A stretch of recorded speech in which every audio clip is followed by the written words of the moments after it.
नमस्कार श्रोते हो, आपण सर्व कुशल मंगल आणि आनंदात आहात अशी मी आशा करते। दिनांक 3 ऑक्टोबर 2024 रोजी नवरात्रीचा पहिला दिवस। नवरात्रीच्या पहिल्या दिवशी आपण शैलपुत्री या देवीच्या रूपाची पूजा करतो। नवरात्रीच्या पहिल्या दिवशी देवी मातेला शेवंती किंवा सोनचाफ्यासारख्या पिवळ्या फुलांची माळ अर्पण करायची असते। आता ऐकूयात आपण शैलपुत्री देवीची कथा। शैलपुत्री म्हणजे देवी पार्वतीचे पहिले रूप आणि तिची कथा तिच्या पूर्वजन्माशी जोडलेली आहे, जेव्हा ती सती म्हणून ओळखली जात होती। सतीची कथा। सती प्रजापती दक्षाची कन्या आणि भगवान शिवाची पत्नी होती। एके दिवशी दक्षाने एक मोठा यज्ञ केला आणि सर्व देवतांना आमंत्रित केले, परंतु शिवाला आमंत्रित केले नाही, कारण तो त्याला न मानणारा होता।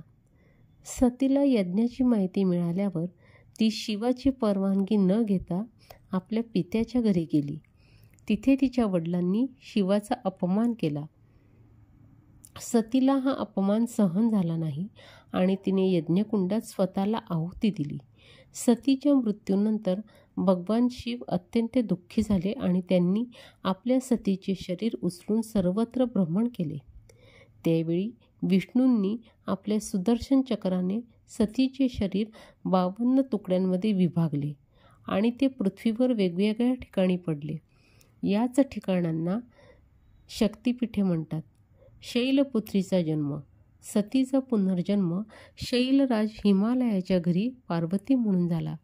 हिमालय पर्वताचा राजा म्हणून शैलराज ओळखला जातो आणि म्हणूनच पार्वतीला शैलपुत्री म्हणजेच शैलराजाची कन्या असे नाव मिळाले। शैलपुत्री देवी अत्यंत शांत, सौम्य आणि पराक्रमी रूपात पूजली जाते।